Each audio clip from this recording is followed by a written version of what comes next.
Merci à tous et à toutes d'être venus aussi nombreux pour cette table ronde qui portera sur la place de la SF, du fantastique en France, entre autres. Voilà, on va revenir en détail sur vos parcours. Voilà, nous recevons le capitaine du Nexus 6. Bonsoir citoyennes et citoyens, j'espère que vous allez bien.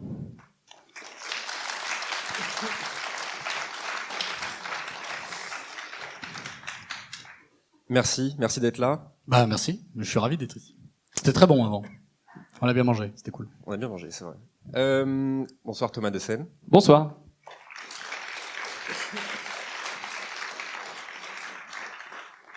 Vous êtes, tu es, d'ailleurs on va se tutoyer, ce sera peut-être plus simple, tu es auteur et réalisateur de la série Zone 42. Exactement. Entre autres. Entre autres, ouais. Voilà. Et enfin, Sébastien Guiton. Bonsoir.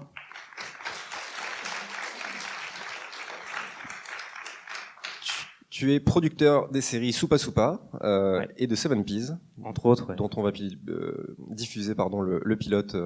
Un petit ce extrait soir. technique plutôt, un test Voilà. technique qu'on a fait. Mais C'est ça. Et on va également diffuser quelques épisodes de Zone 42. Voilà, on vous donne rendez-vous déjà tout à l'heure pour nos diverses projections. Voilà. Et moi je me présente pas, on n'explique pas ce que je fais. Capitaine du Nexus 6, je me suis dit. Ouais d'accord, 80. Voilà, les Excuse-moi. citoyens Enchaînons, vous ont reconnu, enchaînons. capitaine. Très bien. Alors, pour commencer, je propose une question un peu large. On va parler du fantastique, de la science-fiction. Capitaine, quel est ton premier souvenir SF fantastique à la télé? À la télé, en série. Oui, c'est les difficultés.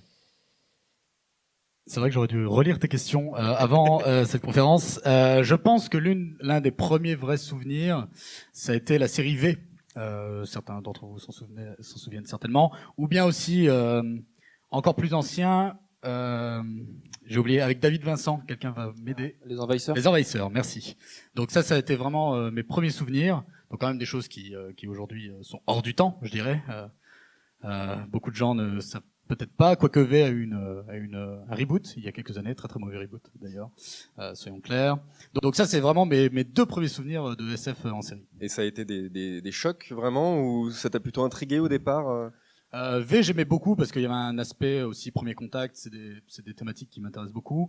Les Envahisseurs, ben pareil, premier contact mais plus insidieux, plus politique, enfin plus dans une logique de critique sous-jacente. Voilà, les envahisseurs sont cachés là où V ils sont au grand jour, etc. Donc oui, évidemment une conscience politique. Enfin, en même temps, la science-fiction sert aussi à ça. La bonne science-fiction, c'est du bon divertissement quand il y a cet aspect divertissement avec en plus un sous-texte, quoi, évidemment. Il y a effectivement plusieurs lectures parfois selon les productions. Sébastien, même question. Qu'est-ce qui te vient en premier dans tes souvenirs de spectateur? moi, alors c'était plus sur de l'horreur, on va dire, mais c'était les Contes de la Crypte. Ouais. Voilà, ça m'a rappelé. J'étais assez jeune à ce moment-là, et ça reste voilà quelque chose d'assez marquant. De marquant, ouais. Ouais. Et puis bah après, il y en a eu plein d'autres. Ça dépend des périodes. Il y a eu Buffy là dont vous avez passé. On a diffusé Buffy voilà. effectivement hier soir. Et voilà, c'est toute mon adolescence. Ça. Donc voilà, il y a eu différentes périodes. Et Thomas? D'instinct, si je dois me rappeler mes tout premiers, ça devrait être X-Files à fond, où mes parents regardaient et je restais planqué derrière. Et au bout d'un moment, ils se sont dit, vas-y, viens, regarde. J'étais traumatisé. Et Code Quantum. J'ai adoré Code Quantum. Oui. J'adore cette série. Enfin, ça fait longtemps que je l'ai pas vu, mais j'adorais. Je sais pas, ça mélangeait autant de la SF que des faits historiques. Super série. Vraiment très bien, Code Quantum. Et justement, bah, tu parlais de ces séries-là, de la trilogie du samedi, de Buffy, tout ça. Moi, c'est ça que ça m'évoque. Mais c'est valable aussi pour vos séries. Quel regard vous portez aujourd'hui, avec un regard qui s'est du coup aiguisé avec le temps? Quel regard vous portez sur ces séries qui ont fait naître peut-être chez vous des vocations, des passions peut-être? Moi, j'ai pas revu Les Envahisseurs ni V depuis très très longtemps, donc je t'avoue, j'aurais eu du mal à avoir une vraie analyse là sur la chose. Par contre, c'est vrai qu'on en a cité d'autres là. On parlait de Buffy par exemple. C'est vrai qu'aujourd'hui, moi, j'ai quand même du mal à revoir. C'est vrai que l'aspect kitsch, c'est des choses qui ressortent beaucoup.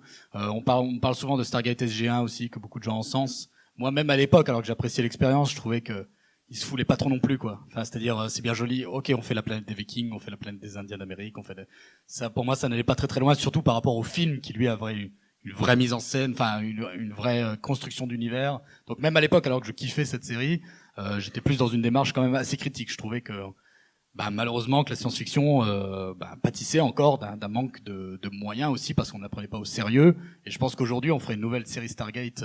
On rebooterait Stargate SG1. Aujourd'hui, je pense qu'il y aurait beaucoup plus de moyens mis en place dans la création d'univers particuliers à chaque planète qu'on va visiter, par exemple. Tu vois. Donc aujourd'hui, j'aurais tendance à être assez critique parce que c'était des périodes où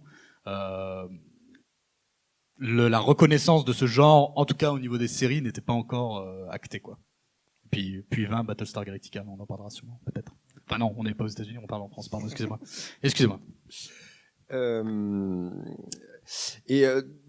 Sébastien, peut-être en 2018, selon toi, quelle est la place de ces séries qui portent sur l'imaginaire, sur la science-fiction quelle est la place qu'il aurait donnée en France à ces séries-là, à ton avis? En France, la place, il y a moins de place. Mais on voit que, à l'étranger, ça marche super bien. En France, c'est quelque chose. Les diffuseurs, en fait, n'investissent pas encore complètement dedans. Ils sont peut-être frileux ou des choses comme ça. Mais voilà, moi, je trouve qu'à l'étranger, toutes les nouvelles plateformes et tout se lancent dessus. Mais en France, c'est encore un peu frileux là-dessus. Donc les spectateurs français vont se diriger évidemment vers des productions étrangères, anglo-saxonnes, pour consommer de l'imaginaire en série? Bah oui, clairement. Moi, j'ai même lu des trucs. C'était le producteur du film Grave, donc c'est plus un drame horrifique qui est sorti l'année dernière. Il disait que si Grave était sorti en anglais, il pense que ça aurait augmenté le nombre d'entrées. Parce que vu que c'était un film d'horreur français, les gens se sont dit mais c'est français, on va pas le voir. Et j'ai l'impression qu'il y a quelque chose. Nous, par exemple, dans Zone 42, c'est une série il y a du fantastique, il y a des monstres, et beaucoup de gens nous ont dit ah ok, vous voulez faire vos Américains. Et pas du tout en fait. C'était toi quand tout à l'heure je te parlais de X-Files, Code Quantum, les contes de la crypte aussi. C'est des références en fait, c'est mes références et j'ai certes voulu prendre ces références mais les faire à la française quoi. Et ça me fait chier quand on dit OK, vous voulez faire ça, vous voulez faire à l'américaine. Non, en fait ils ont pas le monopole de la science-fiction ou du fantastique, je crois pas.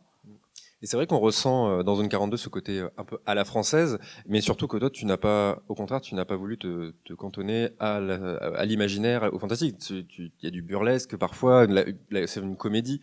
Je crois sur le site, c'est comédie horrifique, exactement. Ouais, c'est comédie dramatique horrifique. Voilà, c'est ça. Parce Donc ça que, montre ouais. que voilà, tu t'as voulu toucher à différents genres. Et à ton avis, est-ce que c'est en lien avec à la française? Est-ce que les productions anglo-saxonnes sont spécifiques à certains genres? Moi, en référence, j'avais pas mal de productions anglo-saxonnes, notamment la série Utopia, que j'adore et qui est folle et qui mélange pas mal de choses. Mais c'est surtout le cinéma sud-coréen. Le film The Strangers, qui est sorti pareil il y a 2-3 ans et qui commence comme un thriller policier, devient un buddy movie, puis un film d'épouvante. Et je fais waouh, mais on a le droit de faire ça, quoi. Et c'est là où je me suis dit, j'avais envie de tester ce mélange de genres. Mais c'est déjà arrivé avec le cinéma anglais. Edgar Wright fait ça à merveille, je trouve, dans sa trilogie Cornetto. Et donc voilà, j'avais envie de tester ce truc-là que j'avais jamais trop vu en France.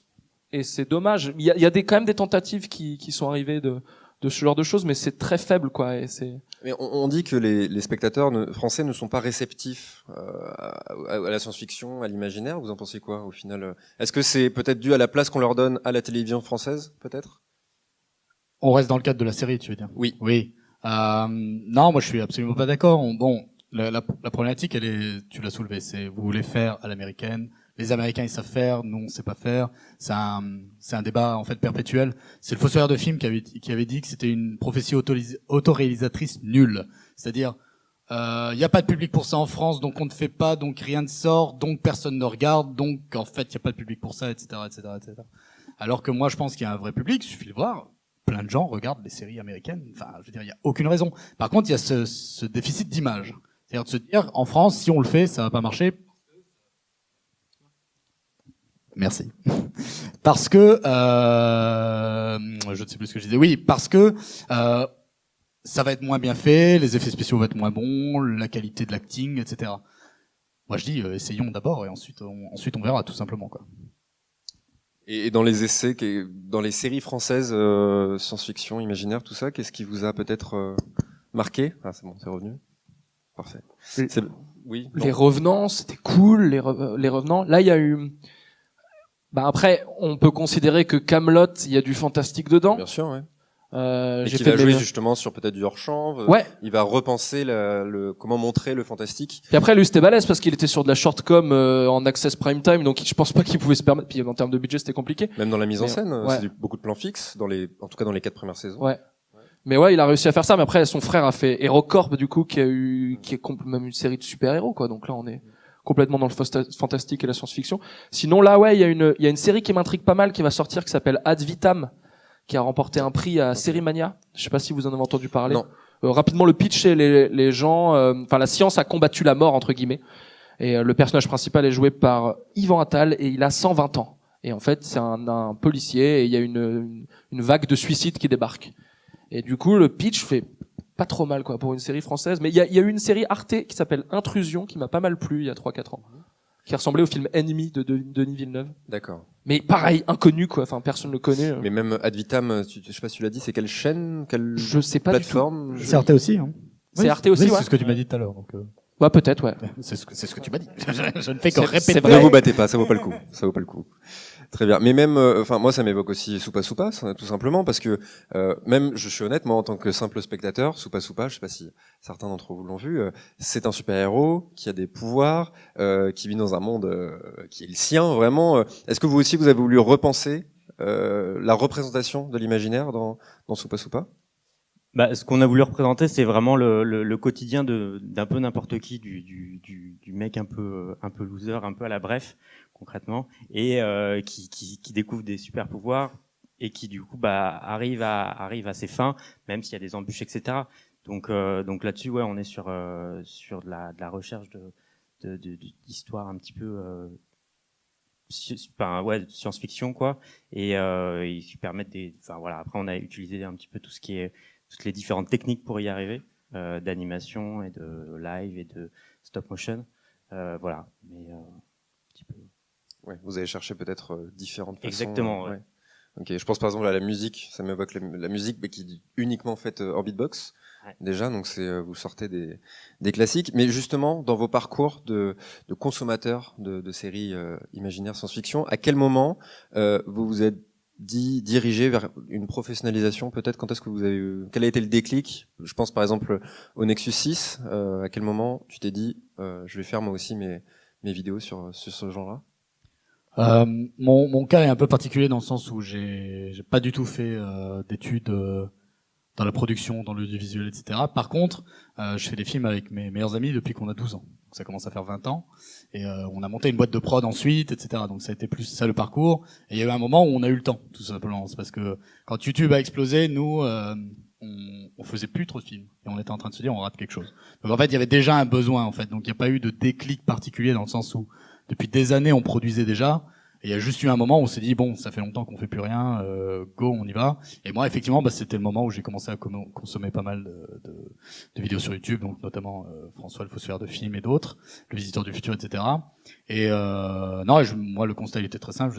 Personne ne parle de science-fiction, enfin uniquement de science-fiction sur YouTube. Je suis un passionné, je vais le faire, voilà, tout simplement. Donc il n'y a pas eu de déclic par rapport à ma consommation par ailleurs, puisque l'envie était déjà là, quoi, tout simplement. Est-ce que, juste pour continuer sur Nexus 6, est-ce que c'était une nécessité de faire dans la mise en scène de tes émissions, de représenter un vaisseau spatial? Il fallait que tu pouvais pas te contenter de voix off, peut-être? C'était important pour toi Bah déjà, le vaisseau spatial, je l'avais, donc autant le mettre à profit. Effectivement. Hein, ouais, je vois qu'il y en a qui connaissent. Inévitable. Bon, l'ambition, elle est autre, c'est-à-dire là, l'ambition, c'était de montrer qu'on pouvait faire autre chose sur YouTube. Okay. Que du fast-cam simple. Quoique, d'une certaine manière, on fait du fast-cam aussi, parce que c'est pas parce que je suis dans le cockpit de mon vaisseau et que c'est super cool parce qu'il défonce que je fais autre chose que du fast-cam, en fait, soyons honnêtes. Mais après, il y a les scènes de nos aventures dans l'espace. Donc pour ceux qui connaissent pas, Nexus 6, donc ça parle de science-fiction. Donc je critique des œuvres ou des thématiques de la science-fiction, mais en même temps, ça se passe dans un univers de science-fiction. Donc je suis le capitaine de vaisseau spatial et vous allez voir nos aventures dans la galaxie, sur des planètes. J'ai des ennemis, j'ai des aliens, bref. Et l'idée, c'était de montrer, en fait, il est haute, c'était de montrer qu'en France, on y revient, on peut faire des choses de qualité, avec des effets spéciaux de qualité, avec une prod de qualité, et en plus, on l'a fait sans argent. Donc, c'est-à-dire qu'à partir du moment où de l'argent viendra, les gars, il y a moyen que ça soit encore mieux. On fait un financement participatif en ce moment, je sais pas si vous avez donné. On en reparlera. Mais du On en coup, parlera un peu plus tard. je suis pirate de l'espace, hein, excusez-moi, mais c'est comme ça. Donc la volonté, elle était de montrer qu'on pouvait faire autre chose. Zone 42, c'est exactement la même démarche. C'est fini, des petites vidéos tranquilles pépères. On montre ce qu'on sait faire, on montre qu'on a les compétences, qu'on a des professionnels qui peuvent mettre en avant leurs compétences et faire des vidéos de qualité. Et point, en fait, tout simplement. Et Thomas, pour Zone 42, notamment, Bah, c'est comme a dit le capitaine, nous c'était quand on a commencé Zone 42, moi j'étais étudiant encore en école de ciné, et on faisait pas mal de courts-métrages avant, exactement la même chose quand on était jeune, on faisait des choses, mais à ce moment-là je me disais pas je veux devenir réalisateur, c'était fou quoi, c'est impossible. Et au final, je produisais cette série dans le sens où chaque fois que tu faisais un court-métrage, tu tuais tes personnages à la fin. T'as un truc de j'aimerais bien raconter la suite. Et puis en fait, un court-métrage qui suit, ça s'appelle une série. Donc c'est comme ça que j'ai commencé la série. Et nous, c'était une carte de visite. C'est vraiment se dire, on n'a pas de thunes, on s'en fout, on va prendre le temps. Ça a pris 4 ans. C'était très long de tenir des gens de manière bénévole pendant 4 ans. Et voilà, on l'a vraiment pris comme ça, comme un labo où on va tester des choses. Tu vois, ce mélange de genres là. C'était vraiment au-delà d'être une envie artistique, c'est aussi une envie, moi, d'auteur, de me dire, je vais tester quoi. Je vais tester un moment de faire une scène de science-fiction, de laisser de l'enchaîner avec une scène de comédie. Parfois ça fonctionne, parfois ça fonctionne pas. C'était dans cette mouvance un peu de... J'avais vu Bad Taste de Peter Jackson, donc le film qu'il avait fait quand il était encore étudiant en Nouvelle-Zélande, et c'est vraiment la même chose quoi. On tournait les week-ends, les soirs, et on s'amusait et on apprenait. Et moi je dis souvent que j'ai fait une école de ciné, mais que mon école ça a été cette série. Et en fait c'est très récemment que je me suis dit je peux devenir professionnel. C'est vraiment il y a 1 an quoi. Peut-être, pourquoi pas, je vais essayer. et du coup, le format série se prêtait plus à cette expérimentation. Faire plusieurs courts-métrages comme ça ne te suffisait pas. C'était suivre les fictions sur plusieurs épisodes était une nécessité. Alors la particularité c'est que on a fait Zone 42 et entre deux on a fait 15 courts-métrages parce que j'en avais marre d'être sur les persos, donc on a beaucoup fait. On a fait pas mal de courts-métrages en 48 heures où on doit faire un film en 48 heures, ça c'est trop cool. Et pareil, on a gagné des fois les concours, donc on a pu aller rencontrer pas mal de gens. Très formateur aussi. Ouais, super bien. Mais surtout, un truc qui est chouette avec les séries, qu'il n'y a pas avec les courts-métrages, c'est qu'on crée une communauté autour d'un projet. Alors après, c'est difficile sur YouTube parce que là, si je rencontre quelqu'un aujourd'hui sur Zone 42, je vais dire abonne-toi à la chaîne, il va me dire bah ça sert à quoi, vous allez mettre d'autres épisodes, et je vais dire non. Il va me dire bah je vais pas m'abonner, je m'en fous. Donc ça, c'est la difficulté des séries qui sont sur YouTube. Mais en même temps, il y a des gens qui se sont accrochés au personnage, et même encore là, ces derniers jours, il y a des gens qui regardent la série, qui font putain, j'ai kiffé l'univers, le truc, je comprends l'état d'esprit. Et je pense que ça, on l'a peut-être pas en court-métrage, où c'est plus difficile, tu vois, les gens, tu les as pendant quelques minutes. Sur une série, ça dure 2h15. Donc au final, les persos, ils ont l'impression qu'ils existent, quoi. Ce qui, des fois, est bizarre. Mais c'est rigolo. Et ça sonne très ambitieux, en fait, tout ce que vous dites. Du coup, il y avait une volonté, au-delà de la simple création, de montrer que c'était possible. Est-ce que créer une série fantastique en France, aujourd'hui, c'est forcément ambitieux ? Non, c'est pas forcément ambitieux, c'est beaucoup de temps en effet, parce qu'il y a tout ce qui va être le développement, l'écriture, enfin voilà, nous on n'était pas non plus sur le même process que vous deux, mais nous on était vraiment sur une coproduction avec France Télé notamment, mais il y a eu tout un cheminement en amont qui s'est fait sur la recherche de financement, etc., pour arriver sur un produit final, voilà, qui est diffusé du coup sur Studio 4 toujours, et donc voilà un petit peu. Après je pense que l'ambition tout le monde peut l'avoir, et du coup c'est juste que ça soit construit, être bien entouré des bonnes personnes, et que ça avance toujours dans la même direction, on va dire, même si voilà il y a des rencontres qui font que ça change un petit peu, mais pour moi voilà, faut que ça reste l'ambition, et que l'accompagnement reste aussi assez intéressant, quoi. Il y a forcément des choses à prouver, peut-être aussi. Par exemple, pour ce qui est des financements, est-ce que Studio 4 c'était plutôt ouvert, parce que c'est difficile aussi de classer, on parlait de Zone 42 dans les genres, mais Soupa Soupa, il y a de l'animation, il y a des prises de vue réelles, le ton est particulier aussi. Est-ce que ça a été difficile de proposer un produit qui ne rentrait pas dans une case précise à des producteurs ? Soupa Soupa, voilà, ouais, justement, on est sur les nouvelles séries qu'on développe, on a ce problème-là parce qu'on fait encore de l'animation et du live, et en effet, on n'a pas de case, il y a les problèmes de format, etc.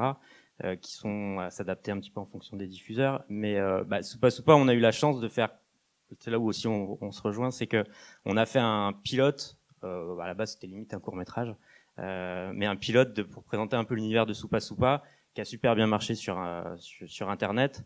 Et du coup, on s'est dit, on le fait en série, mais pour développer le personnage, etc., parce qu'on voyait qu'il y avait des gens qui s'intéressaient. Et grâce au nombre de vues, etc., ça nous a permis d'aller voir Studio 4, ce qui nous a permis d'avoir des financements, ce qui nous a permis d'avoir le développement de Studio 4, etc. Enfin, tout ça, c'était un cercle vertueux. Donc voilà. Après. Et auprès du public, est-ce que la réception a été rapide de votre proposition Nous, on s'attendait un peu, parce qu'on avait travaillé quand même dessus pendant 2-3 ans, donc forcément, tu t'attends à que ça soit la série du siècle, etc.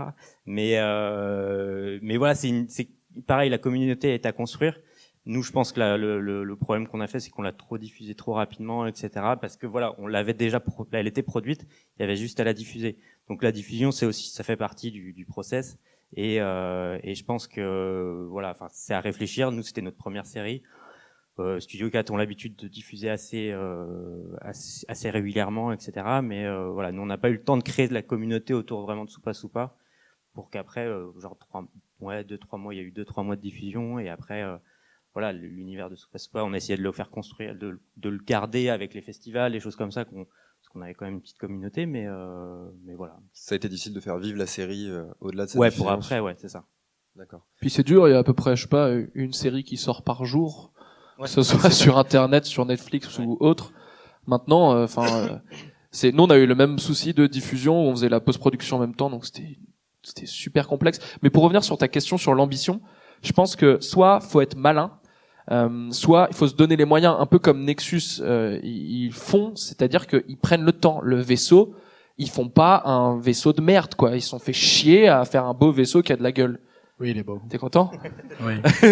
Non, mais en fait, quand moi je commençais à visualiser des web-séries, bien sûr, on a le truc Visiteur du futur en tête, parce que c'est une référence, ils sont arrivés en premier, ils ont fait ça très bien. Mais il y a beaucoup de web-séries où ils te disent bonjour, je suis le président des États-Unis, et c'est joué par un gars de 22 ans qui a un costard de Célio pourri. Et je me disais, mais j'y crois pas du tout, c'est nul. Et donc souvent, nous, on essaie de jouer sur le hors-champ. Toi, de te dire, les monstres, si on les voulait, on allait voir des maquilleurs d'effets spéciaux qui le faisaient. Et si on n'avait pas la thune, donc c'est-à-dire 90% du temps, c'était des bruitages ou c'était du hors-champ, quoi. Et je prends souvent l'exemple, c'est le Land Speeder dans Star Wars, dans le premier. Ils le mettent tout le temps bord cadre, comme ça. Vous avez votre cadre, et ils le mettent bord cadre, et t'as des gars qui le bougent. Et en fait, moi, ça me fascinait. Quand j'étais petit, je faisais, putain, mais le truc, il vole, alors qu'il est sur le côté. Et après, quand j'ai vu les making-of, je fais, non, c'est deux pélos qui bougent le vaisseau. Et je fais, waouh, mais c'est trop bien comme idée. Et il faut qu'on ait 1000 fois cette idée, quoi. Et donc, voilà, c'est autant un mix entre ambition et être malin. Parce que ça va être une petite économie. Et donc, voilà, je n'ai rien d'autre à ajouter là-dessus. Non, l'aspect financier, du coup, est primordial aussi dans ce que tu dis, quoi. Le réfléchir à l'utilisation des ressources sont parfois un peu faibles, effectivement. Mais un autre moyen existe aujourd'hui pour financer des projets. Est-ce que quelqu'un a un financement participatif en ce moment Bonjour. Vous pouvez avoir ce pins pour 80 €. Et je déconne pas. Non, oui. Non, mais du coup, cette décision de faire du financement participatif, Ulule, j'imagine On est sur Kiss Kiss Bang Bang, D'accord. qui est la même chose, grosso modo. On avait un Tipeee aussi, enfin on a toujours un Tipeee d'ailleurs. Donc pour ceux qui connaissent pas, il y a deux types de financement participatif. Il y a le financement participatif régulier, c'est-à-dire quelqu'un peut décider de nous donner tous les mois une somme donnée, et du coup nous on peut voir venir, on sait tous les mois on a environ ça qui tombe. Et donc on a d'abord fait ça parce qu'on aimait bien cette logique. Après, effectivement, la somme n'était pas suffisante pour produire, pour pleinement payer les personnes qui travaillent sur Nexus 6. Il faut savoir que nous, sur des tout petits épisodes, on va être 5. Sur les gros épisodes, on peut être 20 et on a déjà été 40. Donc on a 3000 € de Tipeee par mois. Je paye pas les gens avec ça, très clairement. Donc là, l'idée, c'est de pouvoir pérenniser la chaîne en continuant ce niveau de qualité qu'on a. Et donc, on s'est dit, c'est vrai que le financement participatif classique, en annonçant aux gens, tel budget, ça fait un épisode, donc on vous propose de nous donner tant pour qu'on puisse continuer. Oui, ça c'est imposer de soi-même, quoi. Si ce n'est que nous, comme on a monté une boîte de prod, etc., nous on a toujours cherché à trouver des financements à côté. C'est-à-dire que nous, notre business model, c'était avec notre boîte de production qui s'appelle French Toast, faire des clips ou des pubs ou des films institutionnels à côté qui rapportent de l'argent et qui permettent de réinjecter, en l'occurrence dans Nexus 6. Sauf qu'on s'est très vite rendu compte que Nexus 6 était beaucoup trop ambitieux par rapport à l'argent qu'on rentrait. Donc il y a un moment où on se dit bon. Et surtout, au bout d'un moment, l'idée c'est ok de lancer ça, mais il faut qu'au final Nexus 6 puisse générer lui-même l'argent qui va permettre de le pérenniser. Et donc on s'est beaucoup posé de questions, etc. Moi je refuse de faire les placements de produits ou les partenariats. C'est pas du tout ma philosophie. On n'est pas des marchands de tapis et moi je suis pas là pour ça. Je refuse. J'ai refusé des partenariats. Donc on me disait parle de tel film. Moi, je suis là, votre film, je sais déjà que ça risque d'être très certainement de la merde. Donc, comment on fait? Ah bah non, si vous en dites du mal, on va pas vous payer. Je fais, vous voyez, c'est un petit peu problématique. Donc, vous voyez, on est parce que, l'idée, c'est de rester libre aussi, c'est d'être honnête avec le public. Moi, je veux pas aller à l'encontre de ça. Donc, il nous reste plus beaucoup de possibilités, en fait. Parce que trouver un millionnaire qui est prêt à investir à perte dans de l'ASF en France sur Internet, je peux vous dire que c'est un petit peu compliqué. Donc on a réussi à créer une communauté, on s'est dit en fait pour moi c'est hyper positif, positif au sens total du terme, c'est-à-dire c'est une bonne démarche. On a un public qui sait ce qu'on fait, qui apprécie. OK, si vous voulez qu'on continue, on vous propose d'être actionnaire en fait, d'être investisseur de Nexus 6. Comme ça on reste libre, notre liberté de ton elle va être totale. Si je veux aborder des fois dans Nexus 6 pour le moment, on l'a pas encore trop fait mais à l'avenir, il y aura des fois des moments assez durs, quoi. Des trucs qui pourront être choquants ou etc. Si je fais un partenariat avec, je sais pas, telle marque qui me paye la vidéo pour que je puisse, en plaçant 2-3 trucs, ils vont peut-être pas être d'accord que j'ai du meurtre infantile, j'en sais rien. Bon, par exemple, c'est un exemple. Et ça, moi, j'ai un vrai problème avec ça. Donc, vous investissez et on va pouvoir continuer. Et surtout, on est redevable qu'auprès du public. Alors, pas à tous les points. C'est-à-dire que ça veut pas dire que vous avez le droit de me dire ce que j'ai le droit de faire, etc. Non. On est des créateurs, on a une vision, etc. Après, peut-être que vous serez pas satisfait, peut-être que vous trouvez ça nul, je sais pas, il y aura peut-être des débats. Mais vous nous aidez à faire ce qu'on fait déjà. Et donc, pour moi, c'est hyper positif parce que on reste libre. C'est vraiment la démocratie au sens le plus total. Vous, le peuple, vous permettez à nous, créateurs, de faire ce qui vous plaît. Je trouve ça génial.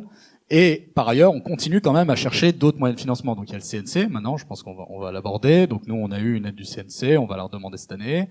Mine de rien, on continue quand même à faire des prods à côté pour rentrer de l'argent. Donc on ne veut pas dépendre uniquement du public qui va nous aider dans notre financement participatif.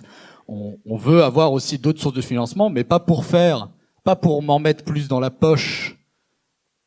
C'est dommage, mais bref.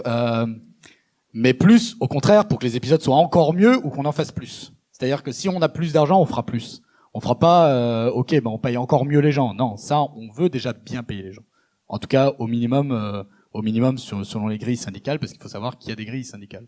Moi, un figurant, je dois le payer tant par jour. C'est comme ça. Donc moi, je veux au moins respecter ça. Et en plus, en tant que boîte de prod, on est obligé. On peut pas faire du travail bénévole. Jusqu'à présent, on était en fait dans l'illégalité totale. On a eu un contrôle URSAF, ils ont été gentils. Parce que on leur a fait comprendre, oui, disons que c'était sur en dehors des temps de travail, etc. Ce qui est complètement faux. Mais ils ont été sympas. Si un jour on se reprend un contrôle de URSAF, on aura beau argumenter, on sera dans la merde. Donc voilà, c'est parce que aussi il y a des obligations légales. Et moi, ça fait 4 ans que j'ai des professionnels du cinéma et de la télé qui travaillent sur la chaîne et qui donnent de leur temps, etc. Moi, je veux les payer correctement. Voilà, c'est tout. C'est aussi con que ça. Et est-ce que ça met une pression supplémentaire? J'ai pas l'impression. Mais est-ce que ça met une pression supplémentaire de demander aux gens de financer? La pression, elle a été avant parce qu'on s'est beaucoup posé la question. Parce que il y avait d'autres problématiques. On a un des plus gros Tipeee de France en termes de sommes et de donateurs. Donc on se disait, les gens donnent déjà là. Qu'est-ce qu'ils vont penser? On s'est pris la tête, mais vraiment quoi. Sauf qu'en fait, on arrive à un stade où on se dit, si on veut continuer à faire cette qualité-là. Grosso modo, pour ceux qui connaissent, on va vous faire, en gros, là, à l'avenir, des épisodes comme Cowboy Bebop, comme sur les gros épisodes. Donc, ça veut dire des effets spéciaux, plusieurs acteurs, du maquillage, etc. On n'a pas le choix, en fait. Soit la chaîne s'arrête, et ce qui serait dommage, à mon sens, soit on passe par là. Et si on passe par là, mais que ça ne marche pas et que les gens ne donnent pas, ok, j'ai compris. Le public ne veut pas de ça. Et ce sera un constat, et tant pis, la chaîne s'arrêtera. Mais c'est le public qui aura voté, en fait. Donc, tant pis. Voilà. Enfin, je serais malheureux, je me suiciderais, mais rigolez pas quand ça arrivera dans 2 mois, vous verrez. Bref. Et dans votre cas, Thomas, Sébastien, est-ce que le financement participatif a été une option à un moment donné, pas forcément sur Zone 42, dans ton cas, Thomas? On l'a fait, nous. Ouais. Mais on a eu que 3000 euros parce qu'on n'était pas aussi connus que Nexus. Non, mais ouais, on l'a fait au tout début. On a eu 3000 euros et franchement, c'était une super aide de lancement, en fait. C'est parti en 2 semaines parce qu'on était une équipe de 15-20 personnes et rien que la bouffe et les trajets, ça part vite. Et on a réussi à trouver un mécène, nous, à un moment, qui nous a pas donné beaucoup, mais qui nous a aidé parce qu'on a fait une projo au cinéma. Et quand tu fais une projo au cinéma, faut que tu loues ta salle et t'as un truc qui s'appelle le DCP, parfois qu'il faut, c'est payant parfois, et puis il y a le technicien qu'il faut payer aussi. Et en fait, on a trouvé un mécène qui nous a donné de l'argent parce qu'il aimait bien le projet. Juste en contrepartie, il fallait mettre son logo sur l'écran. Donc moi je fais, bah vas-y, donne-moi ton JPEG et à boule les sous. Mais ouais, c'était fou quoi. On a eu des petites. En fait, c'est ce que je leur disais tout à l'heure. Nous, on a eu des aides du fait qu'on n'avait pas de thunes. Les gens ils disaient, putain, mais vous avez pas de thunes, on va vous aider. Vous auriez été France 4, on ne vous aurait jamais aidé et tout parce que vous avez de la thune. Mais vu que vous êtes des pauvres, venez quoi. Et ça, c'était chouette. Et du coup, est-ce que vous avez un peu déchanté de ces 3000 euros, ou est-ce que c'était la somme que vous aviez demandé, ou? On avait demandé 2500, on a eu 3002. Ouais, du coup. Waouh, le bingo quoi. Ouais. Et est-ce que c'est des cartons comme il y a pu en avoir sur les sites de crowdfunding? Je pense à Noob notamment, qui a explosé de mémoire. Je crois que c'est 600 000 euros qu'ils ont récolté. Ouais, ils en ont fait 2, Et 600 plus pour 000 le jeu et vidéo, 1 ouais. million, 1 million et quelques pour le jeu vidéo, ouais. Voilà, il y a quelques mois, là. Ouais. c'est quand même des sommes monumentales. Ouais. Est-ce que ça montre que le public est peut-être plus ouvert? En fait, tu parlais de ça. Finalement, si c'était France 4, on vous aurait rien donné, mais le public est peut-être plus attaché à ce genre de. Je pense chemin. que c'est le côté communauté, tu vois. Noob, par exemple. Alors moi, je suis pas un gros fanas de Noob et je suis pas un gros spectateur de Noob, mais de ce que je vois, c'est quelqu'un qui est clair avec ses fans et qui va lui dire, voilà, nous on fait ça comme ça. Et il y a, j'en ai parlé avec Davy Maurier qui lui aussi fait des web-séries depuis longtemps. Et il me disait, lui, ce qu'il aime dans la production web, c'est le fait qu'il y ait personne. Quand il parle aux gens et les gens peuvent lui répondre. Et ça, vraiment, c'est quelque chose que lui, par exemple, il veut pas enlever. Et Noob, je pense que c'est ça qui font que ça a fonctionné, quoi. Il y a des gens, ils sont reconnus dans cette bande de potes qui se fait plaisir et qui ont juste envie de kiffer, faire kiffer les gens. Ils se sont dit, vas-y, je les aide, quoi. Et ouais, à mon avis, il y a le même truc. Tu vois, nous, on a eu des demandes de gens qui nous ont dit, faites un crowdfunding pour la saison 2. Et bon, là, on n'a pas envie, nous. Et puis, je suis sur d'autres projets, mais pourquoi pas? Moi, je pense vraiment que des initiatives comme ils ont pu faire avec Nexus, ça redonne le pouvoir un peu aux gens en disant, voilà, moi, je veux voir ces projets, je vais les aider. Et c'est de l'investissement, clairement, parce qu'ils savent pas ce qu'ils vont y avoir. Ils vont peut-être donner de l'argent et être déçus à la fin. Mais au final, quand on paye sa place de ciné, on sait pas ce qu'on va voir, quoi. C'est la même chose. Et il y a même des gens là ces derniers temps, ils m'écrivent pour me dire, j'aimerais tellement que ma redevance télé, je puisse la donner aux créateurs que je souhaite.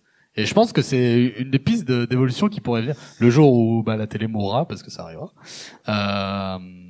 Ouais, ce serait pas si con de dire ma redevance télé, je donne 30 euros à ça, c'est pas con. Le CNC a évolué là-dessus. Mais c'est pour ça que je dis que je pense que Ouais. va y avoir une vraie évolution. Donc le CNC maintenant qui de toute façon est quand même plus susceptible d'aider la fiction, hein, même s'ils aident quand même des chaînes éducatives aujourd'hui. Mais ouais, là il y a un vrai pas en avant, quoi. On se rend compte que par contre le budget annuel alloué est sans commune mesure avec celui de la télévision, hein, et du cinéma mais Et non, demande il y un a des minimum. pas, quoi. Il y a un minimum d'abonnés, si j'ai pas de bêtises, 50 000 abonnés. Ouais, Il y a 20 ou 50, je crois, ça dépend. et il y a 10 000 aussi. 10 000 abonnés, ouais. Voilà, 10 000 et 50. 50. Il y a Ouais. des paliers, c'est bien. Ou, par exemple, nous, on n'a pas 10 000 abonnés, mais on a gagné des prix en festival, donc on est admissible à la première aide. D'accord, donc des conditions quand même. Ouais. Pour avoir. D'accord. Mais même en fait, le CNC, j'en parlais avec quelqu'un aujourd'hui, je sais plus qui. Ça ne permet à aider que des chaînes qui ont quand même déjà une démarche assez professionnelle. Parce que le CNC ne va aider qu'à hauteur de 50% des dépenses. C'est-à-dire que nous, on a eu une aide de 50 000 euros. C'est-à-dire qu'on était obligé de trouver 50 000 euros à côté pour pouvoir les recevoir. Parce qu'ils ne peuvent pas représenter 100% du coût d'un projet. Donc en fait, très clairement, un YouTuber tout seul qui fait ses vidéos tranquillement chez lui et qui a 3 millions d'abonnés, imaginons, c'est compliqué de réunir 50 000 euros si on lui donne une aide. C'est pas adapté à tout, hein. Nous, on est dans une logique de production plus dans une logique ciné et télé, et on a un producteur et on a cette culture d'aller chercher de l'argent, etc. Donc, on sait le faire.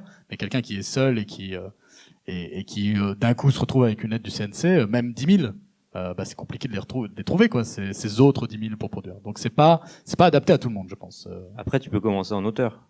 T'as pas Oui. mal d'aides en CNC Bien qui sûr. sont pour les Bien auteurs. sûr, c'est vrai. Mais est-ce que alors moi je sais pas, c'est pas moi qui m'occupe de ça, mais auteurs sur YouTube, ils accepteraient, ouais. Oui, parce que tu as une aide qui s'appelle le FAIA, Ouais, ouais. le Fonds d'aide Voilà. à l'innovation audiovisuelle, et t'es payé en tant qu'auteur. Bon, Ouais. très bien. Voilà. Allez-y. Créez. Écrivez. Et dans le cas de Soupa Soupa, du coup, cette option directement, De crowdfunding. non, pour revenir à vous, les moyens que vous avez utilisés, du coup, Nous, justement, enfin, nous, ça a été. ça a été une question, justement, le crowdfunding ou... Ça a été une question à la fin, en effet, pour finaliser le budget, on va dire. Mais concrètement, c'est assez long à développer. Et l'idée, nous, ça aurait été limite plus pour commencer notre communauté. Oui, ce que j'allais dire, vous aviez pas de communauté Voilà, avant, c'est ça. donc Nous, on partait de zéro. La boîte était tout juste créée aussi, en tant que société de production. Et donc voilà. Après, nous, ça s'est fait aussi. On est allé chercher différents types de financement, que ce soit le régional, que ça soit CNC, et puis un diffuseur, quoi, principalement. d'accord. Pour faire un peu une boucle, et qui vraiment, c'était un cercle vertueux, on va dire, sur le développement d'abord. Il a fallu aller d'abord, enfin en vrai, on a d'abord passé avec Studio 4 sur le développement, et puis il y avait des aides spéciales développement, et après sur la production. Donc voilà, mais et au final, bon, c'est un process qui est assez long aussi en termes de financement, de dossiers, etc. Mais nous, on a réussi à le faire assez rapidement, et enfin voilà, pour produire une série en tout en 2 ans, 2 ans du développement à la livraison finale, enfin on va dire. On trouvait que c'était pas mal, parce que maintenant là c'est un peu plus long. C'est la particularité pour moi des web-séries, c'est que souvent sur le web, on va souvent dire que c'est des œuvres qui sont assez spontanées, où les gens ont l'idée, vont la faire, sauf qu'en web-série, tu prends plus de temps, quoi. Et donc t'as cette dichotomie entre c'est quelque chose de spontané, mais en même temps faut le tenir sur le long terme, parce que vous par exemple, si vous avez fait des aides régionales, tu passes en commission et tout, ça Ouais. prend du temps, quoi. Et parfois c'est complexe, quoi, de tenir un projet. Moi j'étais étudiant quand j'ai commencé, à la fin t'en peux plus, quoi. Tu te dis mais je veux faire autre chose, j'en ai marre de ces personnages à con. Non, mais c'est intéressant. Du coup, on a quand même les deux exemples. Mais est-ce que dans ton cas, selon toi, la web-série, est-ce que c'est un modèle viable pour les séries de genre, ou est-ce que ce serait plutôt un outil de transition peut-être vers la télé ou... Là, on a un exemple concret qui est que François Descraques avec Visiteur du Futur va faire son adaptation au cinéma. Alors après, pour moi, c'est une exception. Il y a que lui. On va voir ce que ça va donner. Et Surtout qu'il vient de la web-série, il a été Par la diffusé télé. sur France 4, Ouais. sur Studio 4.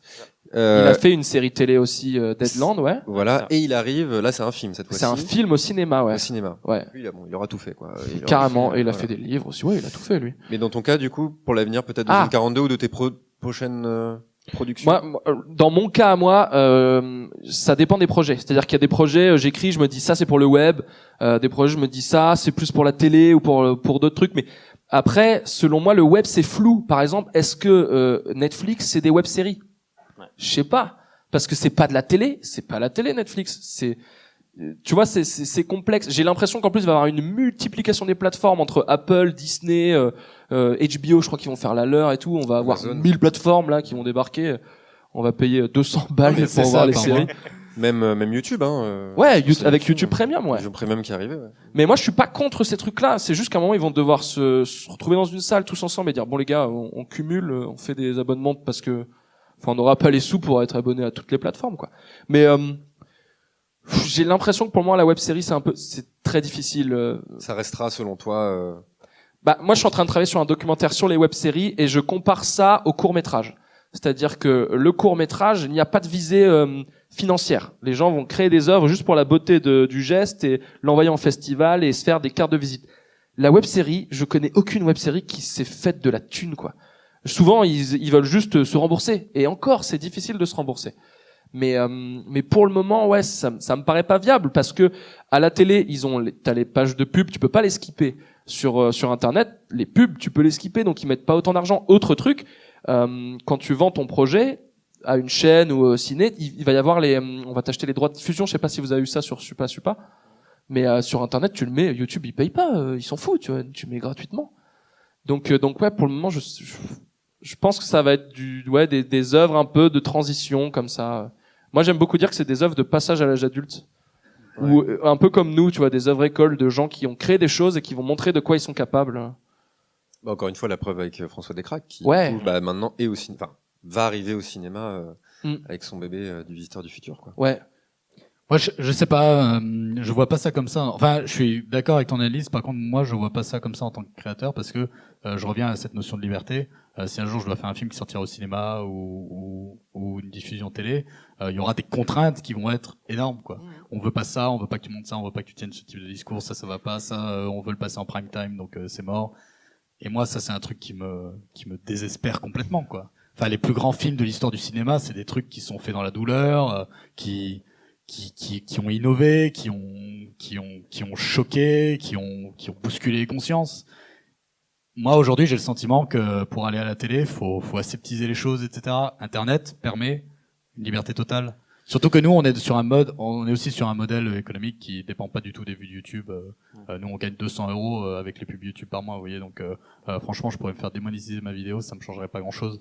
Donc, moi, je pense que l'avenir est sur le web. Ce qui veut pas dire qu'on le regardera pas sur grand écran, etc. Parce qu'il y a aussi le cinéma et la télé en tant que média, mais il y a aussi l'objet, c'est-à-dire le format, quoi. Je veux dire, au final, on pourra tout à fait produire des choses qu'on mettra sur Internet, puis le diffuser sur grand écran, ou le regarder sur sa télé, etc. Et du coup, il y a aussi cette impression de regarder un vrai film. Je mets des gros guillemets, mais il y a aussi cette manière de consommer qui va jouer. Moi, je pense très sincèrement que dans 40 ans, les chaînes de télé n'existeront plus ou auront évolué en tant que boîte de production de contenu vidéo, et elles le balanceront sur le net, et les gens le regarderont sur leur télé, l'objet. Mais elles ne regarderont plus la télé, en fait. Et même le cinéma, hein. Et même le cinéma. Avec Netflix, on voit le film de Cuarón, là, Roma, qui sort pas en salle, quoi. Ou de Bong Joon-ho avec, ouais. Et moi, c'est pas du tout une fin en soi. Alors, je serais ravi si un jour je fais un film qui sort au cinéma, etc. Super.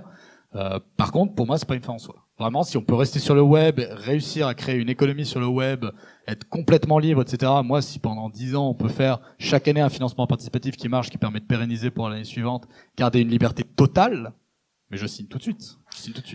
Mais tu dis que l'avenir des séries est peut-être sur le web, mais quel est l'avenir des séries SF et fantastique? Parce que même sur le web, ça reste un public exigeant. On est sur un temps de comment on appelle ça, le time watching, je crois, où les gens zappent très très vite, et la SF, après c'est mon avis, mais ça met quand même un temps à s'installer. Il faut installer une ambiance, il faut installer beaucoup de choses. Dans Zone 42, c'est le cas. Vous le verrez tout à l'heure dans les épisodes. Quelles sont véritablement les séries de genre qui ont perduré dans le temps au final? Le Visiteur, ça a duré 4 saisons. Ouais.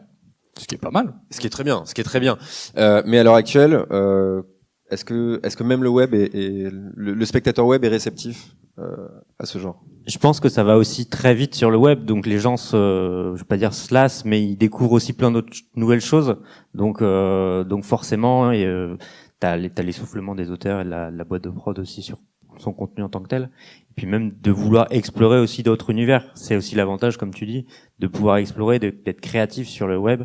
Voilà. Après, t'as l'économie derrière qui est différente. C'est ce que j'allais dire. Moi, la frayeur que j'ai, c'est que, tu vois, par exemple, est-ce que tu te sens de faire Nexus 6 comme vous le faites maintenant pendant 20 ans?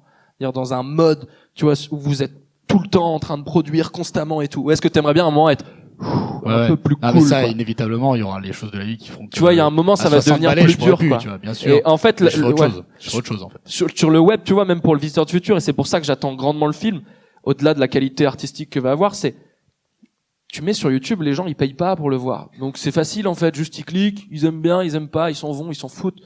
Mais faire le geste de déplacer, d'aller dans une salle, de payer, même une plateforme, de payer. On l'a vu avec les séries qui sont sorties YouTube Premium. Ils se sont pris une tollée dans les commentaires de quoi?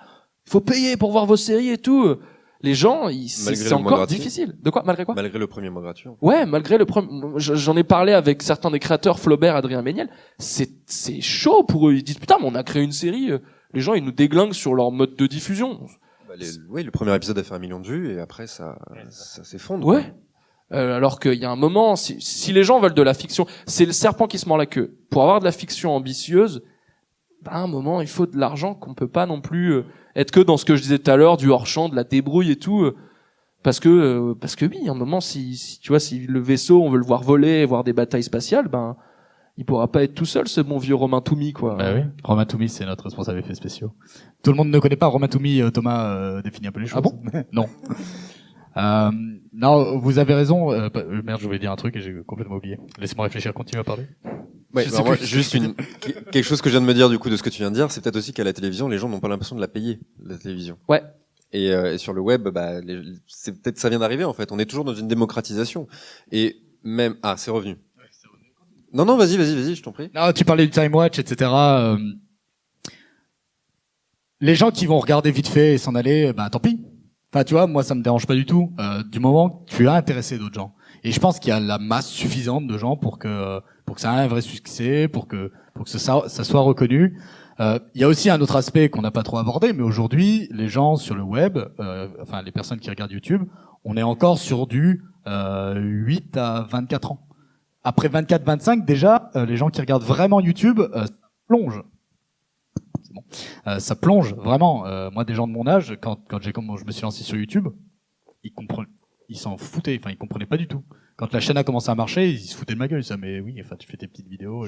Bah les gars, enfin non, il y a vraiment un truc qui est en train de se faire. Donc ces gens-là, donc c'est-à-dire quand YouTube a explosé, a commencé à vraiment marcher, donc il y a maintenant peut-être 10 ans, ouais, 8 ans. Bah il y en a, ils avaient entre 8 et 16 ans, mais hop, maintenant ils commencent à avoir 30 balais et en fait à rechercher autre chose. Et moi je pense que tous les gens qui regardaient pas YouTube, ils vont mourir. Hein.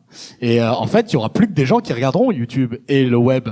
Et c'est ça, c'est cette transition générationnelle qui va s'opérer, qui au final va donner un vrai poids à la création sur le web.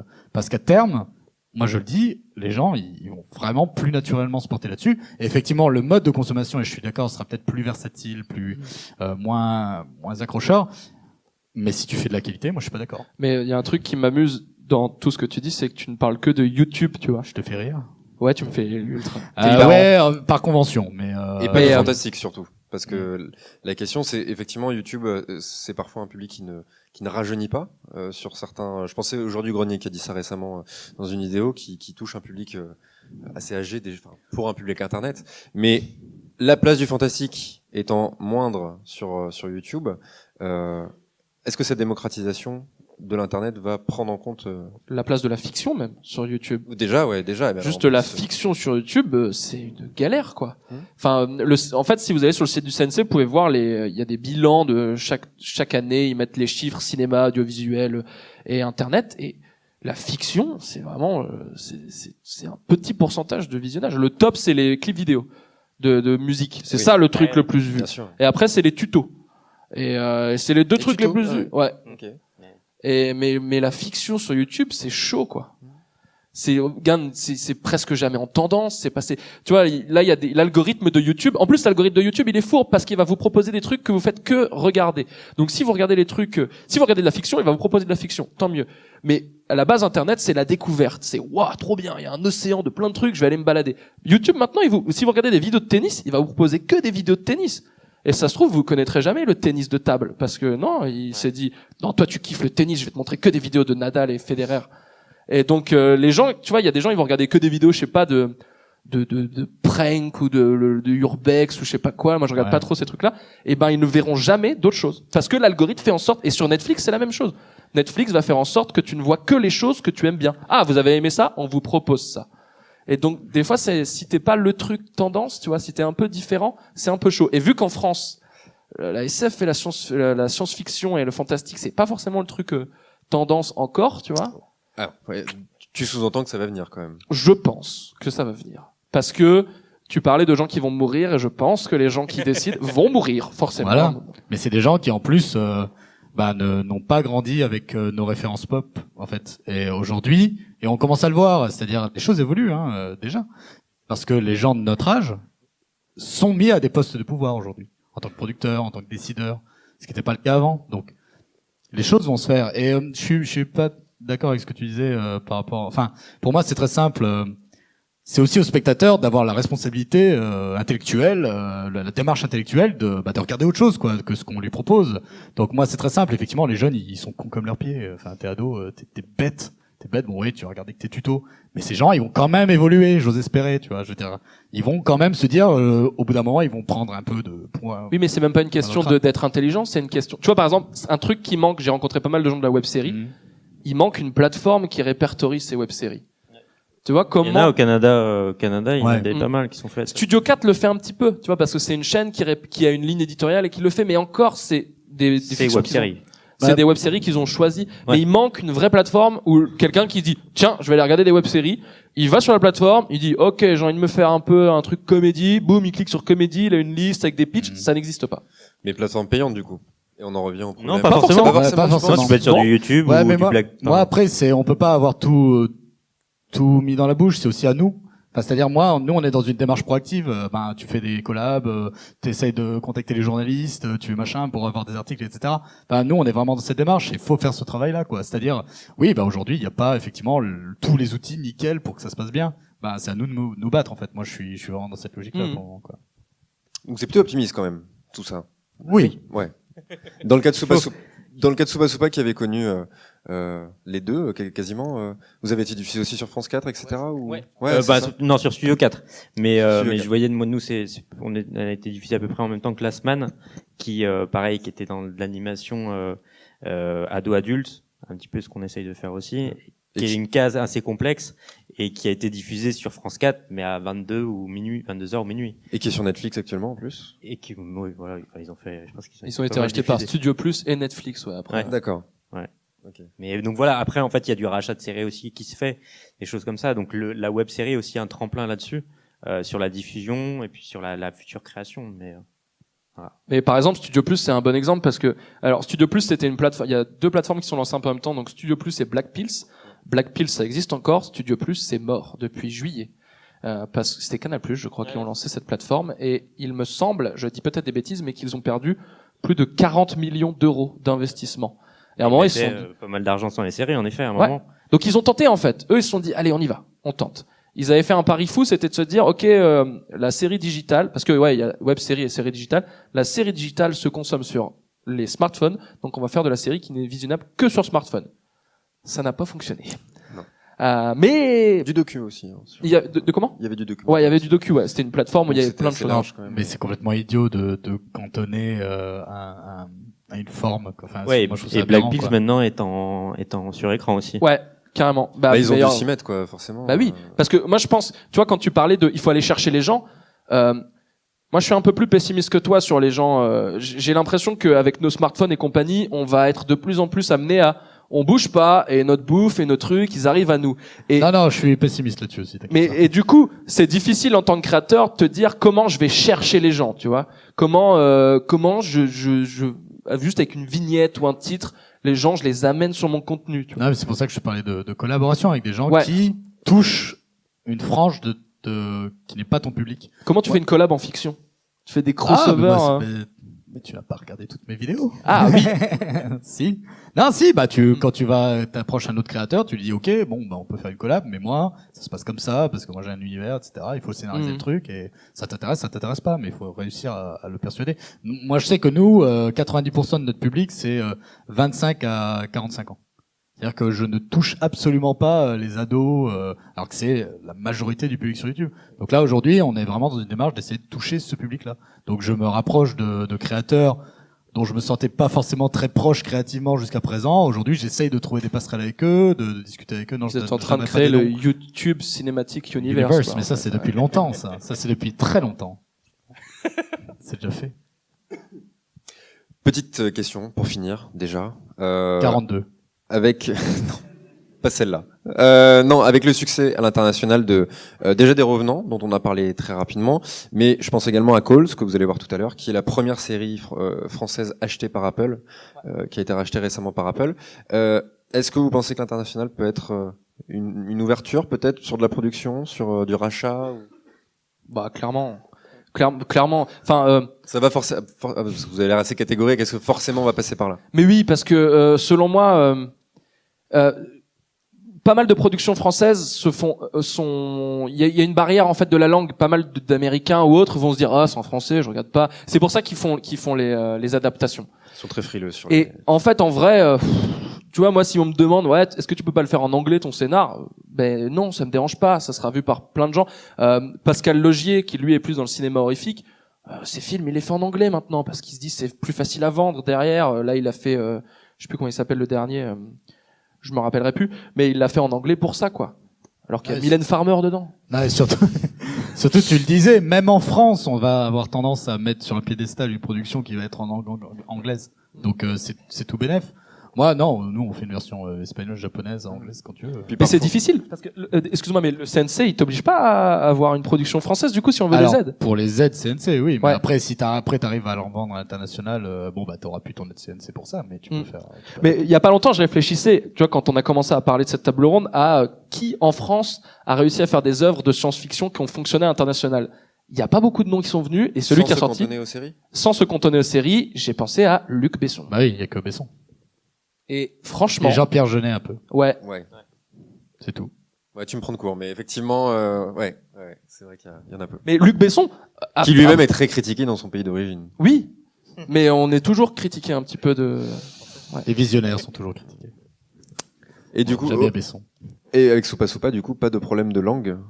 Non, mais enfin la diffusion à l'étranger c'est aussi compliqué. Donc ça a marché en festival parce que on voit le système des festivals en série, ça reste encore petit par rapport aux festivals de court métrage etc. qui sont t'as un peu de mal à voir où est le bout.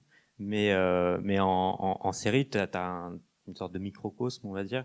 Et du coup, bah, une fois que t'arrives à aller dans certains festivals, c'est plus facile d'aller dans les autres, on va dire. Mais et du coup, bah, c'était assez simple et on a eu un plutôt bon accueil justement dans le festival. Mais après, enfin, on a quelques plateformes, bah, pareil, des nouvelles plateformes, on sait pas trop ce que ça va devenir, mais qui veulent bien nous diffuser ou qui veulent nous Qui sont intéressants en tout cas. voilà, par, qui sont intéressés ok. pour diffuser. Ce qui est assez simple parce qu'il n'y a pas de traduction, Ouais. et qu'il n'y a pas de coût. C'était dans le coin de voilà. votre tête au départ ou pas? C'était dans l'idée en effet de Ouais. jouer vraiment sur l'international puisque le pilote qu'on avait fait était vu par des Russes en fait. Donc c'est pas Ouais. pourquoi, mais enfin bon, il y a une C'est la petite magie explication, d'Internet. mais il y a un youtubeur russe qui l'a relayé et voilà, c'est comme ça que ça fait beaucoup de vues. Mais Oui, parce qu'on parle beaucoup anglais, américain, mais oui, il y a des le fois, public international, donc ça ouais. va évoluer vers tout ça. ouais, et puis bah c'est le principe de la création sur internet, même de internet en général, c'est que c'est international, donc tu peux le voir partout et Sauf en Corée du Nord. aussi. Ouais. C'est Et la dommage. Chine aussi c'est compliqué. Ouais. Mais, Très bien. et voilà. Mais excuse-moi, je t'ai coupé. Non, c'est bon. J'ai un petit exemple concret avant qu'on termine sur l'international. Vas-y. Parce que en fait, on a déjà montré notre série à des Américains en vrai parce qu'on a été projeté un de nos courts-métrages à Seattle. Et en France, quand on montrait, il y avait vraiment des réactions de les trucs avec les monstres, d'accord, c'est chiant. Et ben là-bas, ils ont compris tout de suite quoi. Tu vois, il y avait pas cette barrière où quand je pitch mon projet ici, souvent je fais non mais attends, il y a du fond hein, derrière, c'est pas juste du fun hein, il y a des thématiques de fond et tout, t'inquiète, il y a plusieurs niveaux de lecture. Là-haut, ils s'en foutaient quoi. Ils m'ont juste dit wow, fun. Ils étaient emballés de base. Et il y a un truc qui est dans leur culture, c'est déjà là en fait.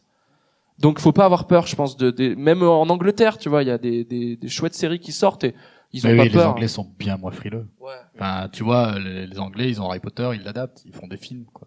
Nous, on a plein de trucs. On a Jules Verne. l'Enfeust on fait l'Enfeust, la BD l'Enfeust. Une super adaptation, 10 films. On le fait pas. Les On s'est Anglais fait le font. bouffer la planète des singes, Mais, quoi. mais, putain. C'est français. Ouais. Valérian aussi. On a toute une littérature, on a toutes des BD, on a tout ce qu'il faut. On le fait jamais. C'est tout. Mais mot de la fin, vous pensez que ça va évoluer On va le vers faire. une démocratisation? Ouais. Oui. Yes. Merci beaucoup. Merci à vous. Merci à vous. beaucoup. Merci.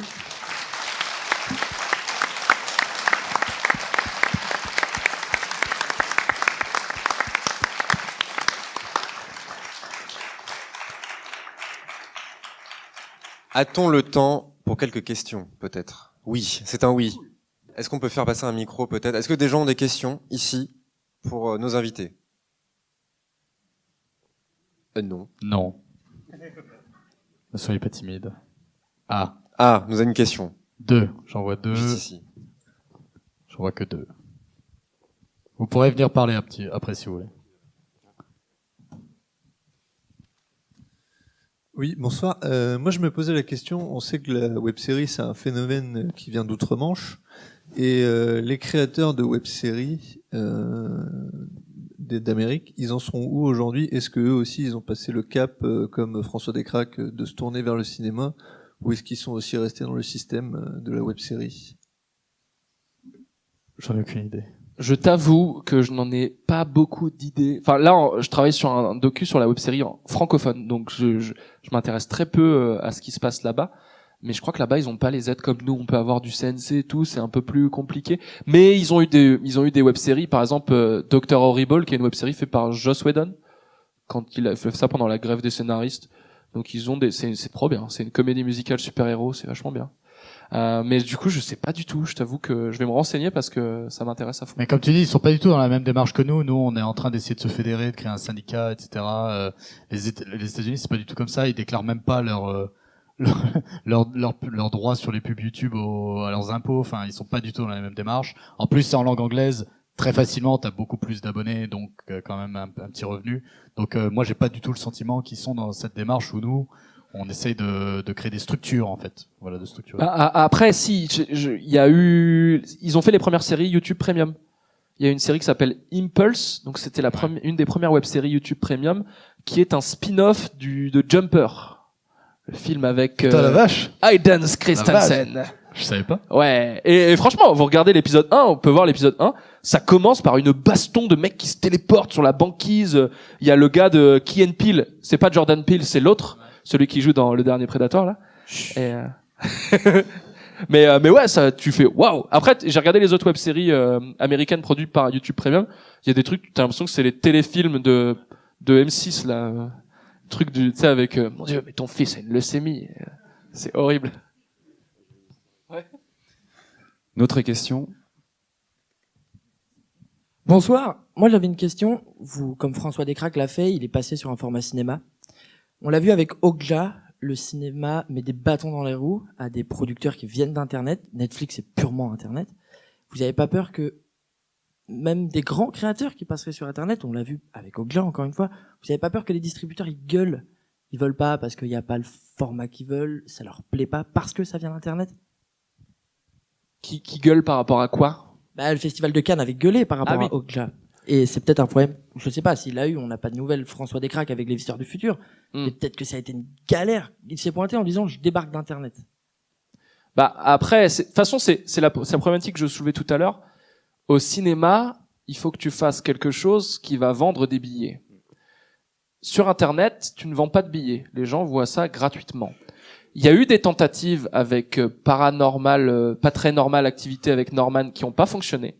Il y a eu le Manoir l'année dernière qui a moitié fonctionné. On dit souvent que c'est un bide, mais ouais, apparemment ça a pas mal marché et c'est rentré dans ses frais, mais c'est pas ce qu'ils attendaient. Je pense que les gars ils se sont dit, on met tout le monde, on va avoir des millions de vues. Eh ben non. Les gens ont préféré voir des blagues racistes. Mais du coup, moi j'ai envie de te dire, tant que les œuvres existent, je m'en fous que les distributeurs gueulent. Exactement. Parce qu'en fait, c'est juste, on leur a mis, enfin, ils ont créé un système, et là, ce système, il est en train de se péter la gueule. Du coup, on est face juste à des gars qui font, oh mon Dieu, mon Lego, il n'a plus aucun sens. Parce que ce qu'ils ont fait avec Netflix, en fait, c'est qu'il y a la chronologie des médias, et ils ont dit à Netflix, ouais, on veut bien que vous sortiez vos films en salle, mais du coup, ça veut dire que vos films, vous pouvez les mettre sur votre plateforme que 3 ans plus tard. À Netflix, ils ont dit, mais non. Enfin, on veut les diffuser maintenant, nos films. Alors, je pense qu'il va y avoir, les deux vont devoir mettre de l'eau dans leur vin. Parce que Netflix va pas pouvoir faire son sale gosse pendant 1000 ans à faire, je fais ce que je veux, j'ai racheté le film d'Orson Welles, parce qu'ils l'ont fait, ils ont fait ça. Mais les autres vont devoir aussi mettre de l'eau dans leur vin. Ah, je suis tout à fait d'accord avec toi, c'est-à-dire, les distributeurs, ils avaient qu'à mettre l'argent. Enfin, quand t'as Bong Joon-ho qui a un film qui vient et qui arrive pas à le produire par les moyens classiques parce que les gens disent, c'est trop choquant, enfin, tu sais, quand toi t'es un créateur, quand t'es un artiste, tu dis mais allez vous faire foutre. Il y a Netflix, il me donne l'argent, j'en ai rien à foutre qu'il soit pas au cinéma mon film. Le but premier de la création, c'est que l'œuvre soit. Moi j'ai dit ça en interview aujourd'hui. Je ne me pose pas la question de si ça va marcher. Enfin, même si le but c'est ça. Mais à partir du moment où l'œuvre elle existe, t'as déjà gagné d'une certaine manière. Tu vois, il y a pas d'échec, t'as réussi.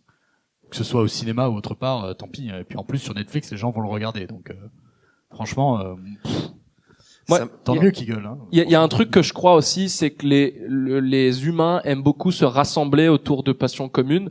On peut le voir avec les conventions. Les conventions, c'est des gens qui se sont dit « Hey, on aime le même truc, mettons les gens, les trucs qu'on aime bien, on se réunit et on fait ça. » Je pense que dans pas longtemps, Netflix, YouTube ou d'autres vont créer des salles ou vont racheter des salles et vont diffuser leurs trucs là-dedans.